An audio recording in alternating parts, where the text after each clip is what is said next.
Good evening, everybody. It's a pleasure to welcome you at this press conference following the 25th EU-China Summit. President of the European Council, Antonio Costa, and the President of the European Commission, Ursula von der Leyen, will brief you on the meetings they had with President Xi and Premier Li.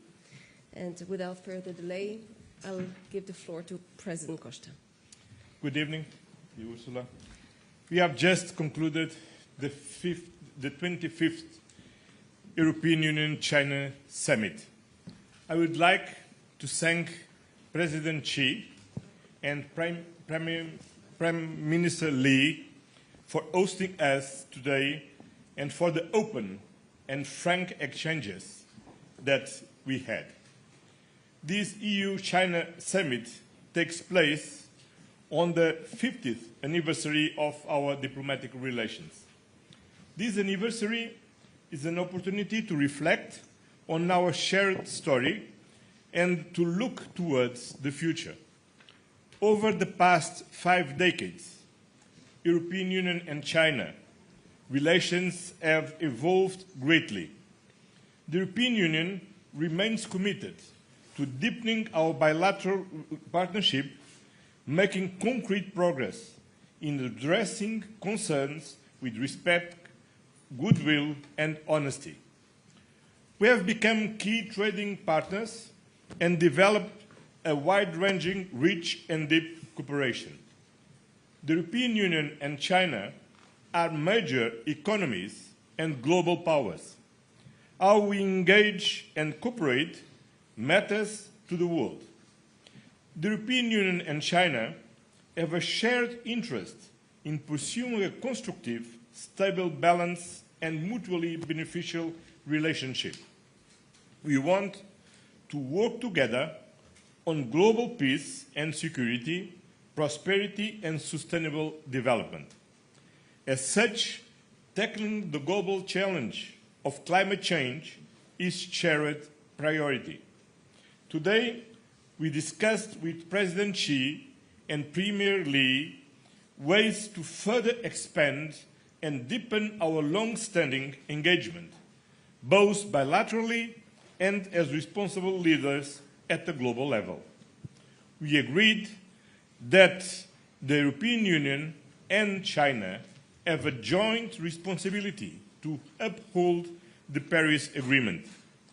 And I'm very pleased that for today's summit, we have managed to agree on a substantive joint statement on our cooperation in the climate field. This sends an important message on our work together. And we encourage China to also propose an ambitious national determined contribution for COP30, and China should lead by example in line with its major global role. We agreed that we have a shared responsibility to support multilateralism and the rules-based international order, and to uphold the principles enshrined in the United Nations Charter. As a permanent member of the United Nations Security Council, China has a key role and responsibility on this. In this context, we address Russia's war of aggression against Ukraine. The war in Ukraine goes far beyond Europe. It is a conflict with global implications that undermines the rules-based international order and is not just a European conflict. And we agreed on the need to achieve a just and lasting peace as soon as possible. Today's discussion was one of great sincerity. This discussion must continue even if we don't agree on certain issues.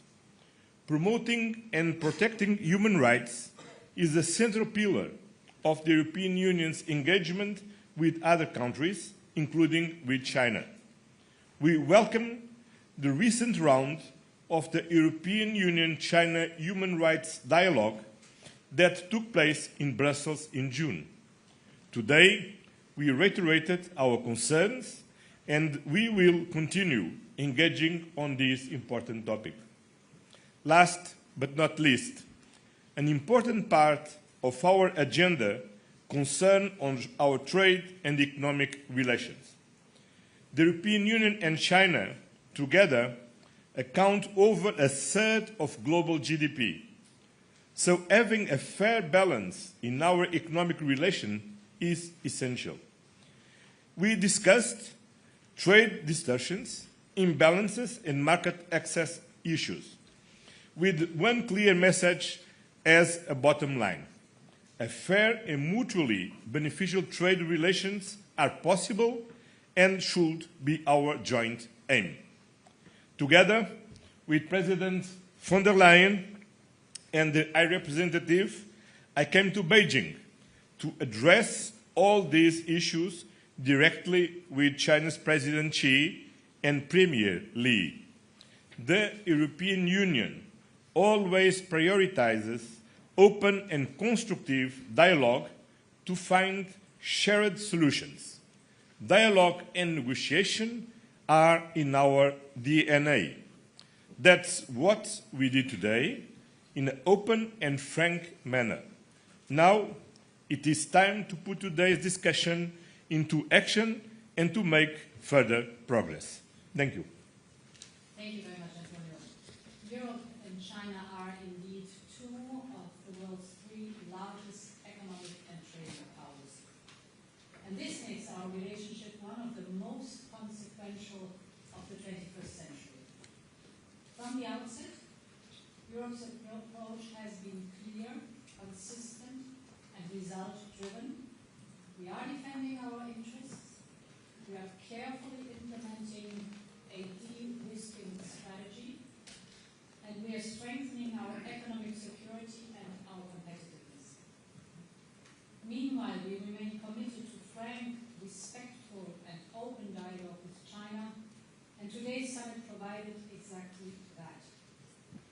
It was a valuable opportunity to work towards concrete progress in key areas of our bilateral relations, but we also clearly explained our concerns with the Chinese leadership, particularly in trade and investment. And let me start with this. A few figures. Today, the European Union accounts for an impressive 14.5% of China's total exports. Yet China only represents 8% of our exports. These numbers speak to the scale of our relationship, but they also expose a growing unbalance. It is mostly due to an increasing number of trade distortions and market access barriers. But unlike other major markets, Europe keeps its market open to Chinese goods.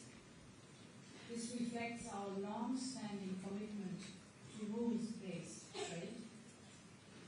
However, this openness is not matched by China. The European Union's trade deficit with China has doubled in the last more than 300 billion euros by now. So we have reached a clear inflection point. As we said to the Chinese leadership, for trade to remain mutual, beneficial, it must become more balanced. Europe welcomes competition, we like competition, but competition has to be fair. So we raised three priority areas where we believe progress is both possible and needed. The first is market access. Reciprocity is a simple and clear principle in this regard. At our summit, I referred to the importance of reciprocity in the public procurement, and today we agreed to work on concrete solutions for that. Second, we discussed at length the issue of overcapacity in China's economy in all the crucial sectors like, for example, steel, solar panels, electric vehicles, batteries, and others. The subsidized production does not match the domestic demand in China, and therefore overcapacity produced here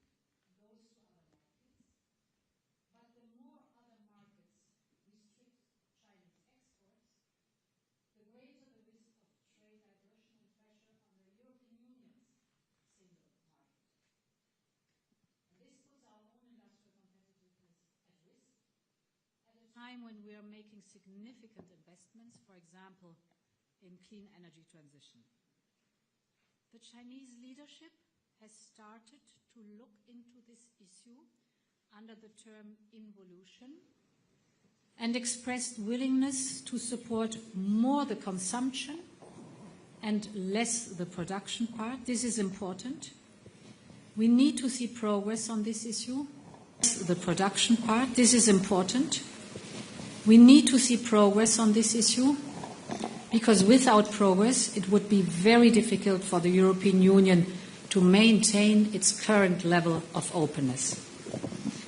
The third issue we raised was export controls on rare earth and permanent magnets from China.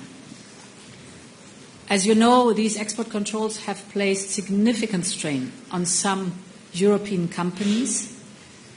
To keep trust in our trade relationship, we need reliable and secure supply of critical raw materials from China. Being seen as a reliable supplier and partner is clearly aligned with China's long-term economic and strategic interests. So we acknowledge China's efforts on fast-tracking licenses for the critical raw materials, and we agreed, and this is new, to have an upgraded export supply mechanism. In other words, if there are bottlenecks, this upgraded supply chain support mechanism can immediately check and solve the problem or the issue that is out there. The need to rebalance our relationship is even more urgent in today's context of the global rise of tariffs. As two of the world's largest economies, the European Union and China share a responsibility to uphold and reform the global trading system so we can keep it open, fair, and grounded on rules. This responsibility also extends to upholding international norms, rules, and institutions. And this is why we raised the critical issue of China's support for Russia's war of aggression against Ukraine. This has a direct and dangerous impact on Europe's security. And we expressed together our expectations that China would follow up on our concerns and the expectation that it would use its influence to bring Russia to accept a ceasefire, to come to the negotiation table, enter peace talks, and put an end to the bloodshed. How China continues to interact with Putin's war will be a determining factor for our relations going forward. Finally, we discussed climate change. Our joint statement on climate and the environment is a big step forward. We both see the opportunities to work closer together in sectors such as emission trading, just introduced here in China, carbon capture and storage, the circular economy, and our cooperation can set a global benchmark. Together, the European Union and China must uphold the Paris Agreement now more than ever. The European Union is doing its fair share. China's climate ambition matters immensely. We are both convinced that the triple planetary crisis of climate, biodiversity loss, and pollution requires a strong multilateral framework, and we both want COP30 in Belém to deliver ambitious results. From the summit, I gather that there is a lot we can do together. Despite our difference, and we have differences, we can find pragmatic solutions. Europe will always defend its interests, as China would. We are ready to enhance bilateral cooperation and build a more balanced and more stable relationship. We know the next 50 years of EU-China relations will be shaped by the choices we make today. Thank you. Thank you very much. I'll open the floor for questions. Please note that there's interpretation provided in English and in Chinese. I'll start with the paper.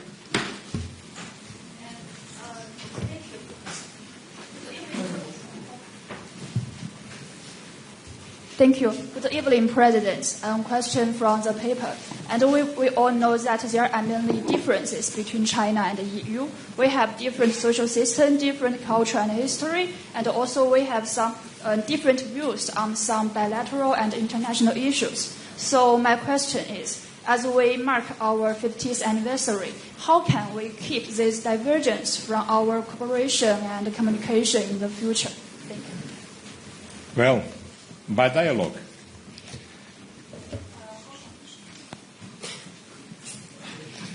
First of all, we respect, of course, the difference of the systems, but by dialogue is the only way to ensure mutual understanding, to identify problems, and to address these problems to find solutions, and also to work together in spite of this difference in the matters that we need to work together because they are global challenges and the world needs a close cooperation between the European Union and China. And that's the reason because we are here. We have been here doing this along of this day, working with President Xi, working with Prime Minister Li, and now I think we have a clear work to develop together. Yeah, indeed. This is a relationship that is as important as it is complex, without any question, and therefore openness, frankness, mutual understanding, so listening to each other must be the foundation of our discourse, our dialogue. And I think the summit delivered exactly on that one. We have very frankly and openly raised our concerns, very clearly, very direct. You know, the trade and investment and geopolitical issues that we mentioned. We have partially identified solutions. I mentioned the mechanism, if there are bottlenecks in the export controls, that we have a swift solution for that one, for example. And of course, we also recognize that we have shared challenges or concerns where together we can make a big difference. And this is, for example, the fight against climate change or protecting the environment, but also humanitarian needs, development aid, and topics like this. So it was full of different topics, was a day, but very constructive and very pragmatic. Thank you. I'll give the question to Reuters. Microphone, please. Sorry. How close is the EU to a trade deal with the US, and what are the key sticking points, and what concessions is the EU willing to offer President Trump? And lastly, how has the potential EU-US trade deal affected the dynamic of today's summit discussions? Do you think that's changed the way the Chinese have approached Europeans? Thank you. So,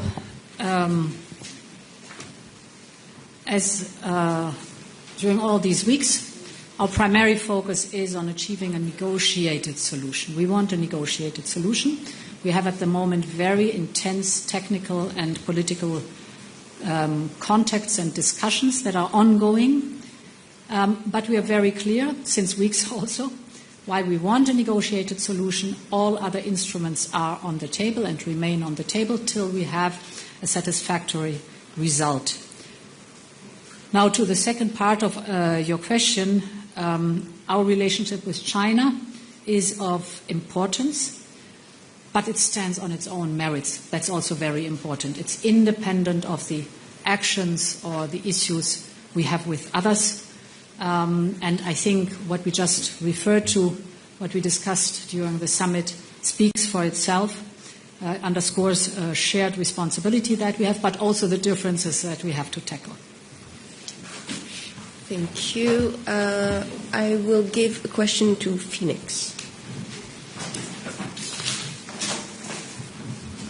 Thank you. I'm with Phoenix TV. I want to raise a question to President von der Leyen. You said in your meeting with President Xi that EU-China ties are at inflection point, and you raised concerns from the EU side. But my question is, what is that the EU is willing to do to really maintain this relationship stable and sustainable? Thank you. Yeah, indeed. I used the term that we are at an inflection point. It is an important relationship that we have, but to be successful, we need to see more progress on the issues that are challenging for us. So important is to listen to each other and to find pragmatic solutions. And you might know that we have several high-level dialogues. We have the very successful high-level dialogue on climate and environment. It took place, I think, a week or 10 days ago with the good result of the joint statement. We have a very important high-level dialogue on the economy and trade. The issues I was mentioning in my statement are very dominant there. Important on human rights. And we launched today, as I said, the new export supply mechanism that looks at export controls and makes sure that there are no bottlenecks, no slowing down the process of delivering critical raw materials that are under the export controls to the companies that need it. So very pragmatic, but it's important to listen to each other because then you can often dissolve prejudices. You can find where the issue is really painful and where you have to find a solution, and then you have a pragmatic approach to the whole topic. Thank you. Next to El País.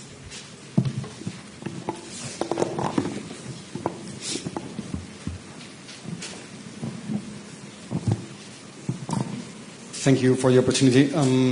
I would like to know on Ukraine, the topic of Ukraine. So, I mean, we come from some tough weeks in this respect, with reports published on Wang Yi expressing in his visit to the EU this idea of China not interested in the end of the war, and of course the recent sanctions package.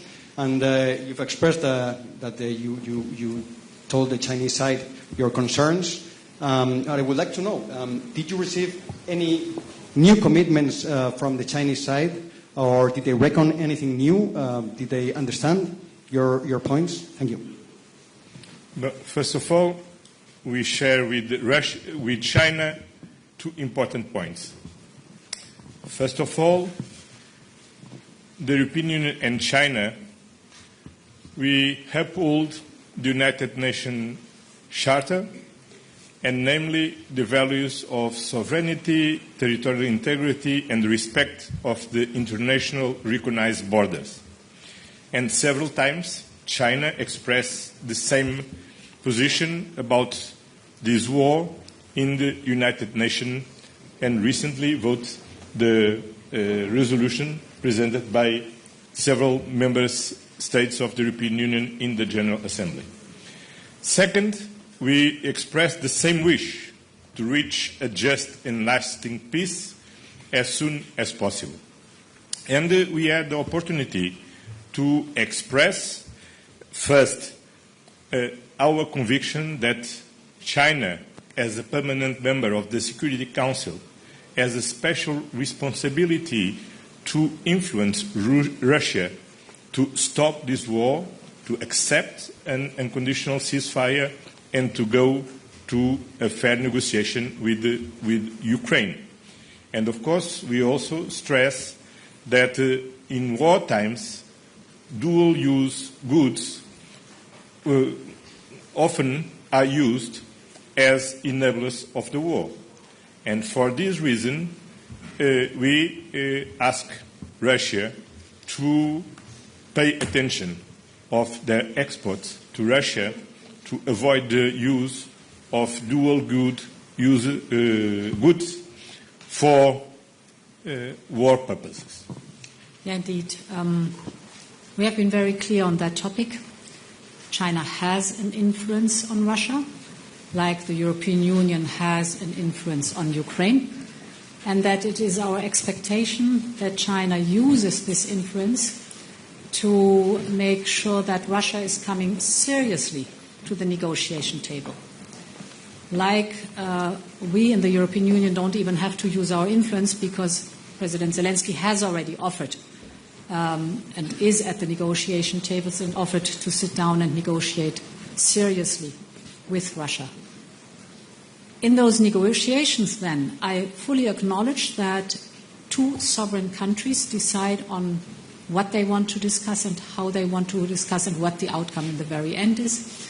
But important is that we have a ceasefire and that the negotiations at the table take place. There is a true and genuine willingness to find a solution and to end the bloodshed. Thank you. We will take one final question from AFP. Thank you.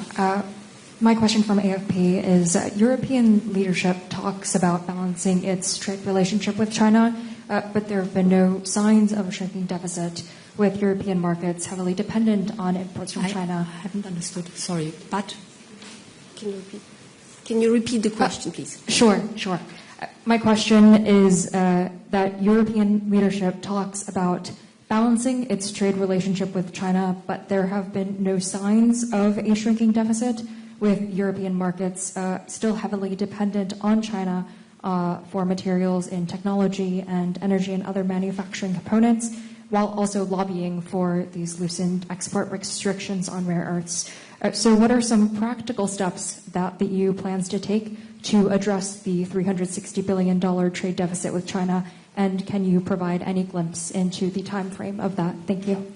So we had today a very interesting business community meeting, Chinese businesses and European businesses, and there was also very clear that it is three main issues that are restricting the potential that could be possible in trade between the European Union and China, and this is the lack of market access, the tariff barriers partially, but also the non-tariff barriers. For example, the Buy China principle is often used by local authorities not to allow European companies to compete on a fair level playing field. So market access is one big topic.